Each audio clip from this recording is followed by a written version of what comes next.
Everyone, welcome to my another mini blog.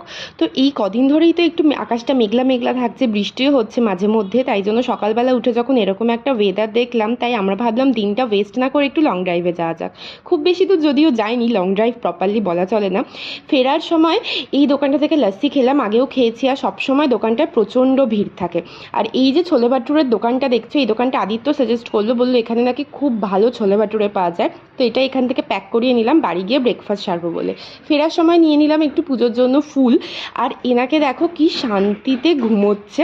বাড়ি ফিরে breakfast সেরে রান্নাবান্না করে নিলাম। রান্নাতে দুপুরে ছিল হচ্ছে ভাত, ডাল, আলু পোস্ত আর একটু আলু ভাজা। সন্ধেবেলা কিছু কাজে বেরিয়েছিলাম, তো হঠাৎ করে একটু রোল খেতে ইচ্ছা করলো, তো তাই জন্য এই দোকানটায় দাঁড়িয়ে গেছিলাম। আর এনাকে দেখো এসে চুপচাপ বসে আছে। রোলের ভেতর থেকে চিকেন বের করে দেওয়া সত্ত্বেও ইনি চিকেন খাননি, এনার নাকি চিকেনে অরুচি। এরা সবাই কিনলাম বাড়ির জন্য একটু মাছ, আর সে দিনটা শেষ করলাম আদিত্যর হাতের বানানো কেক দিয়ে।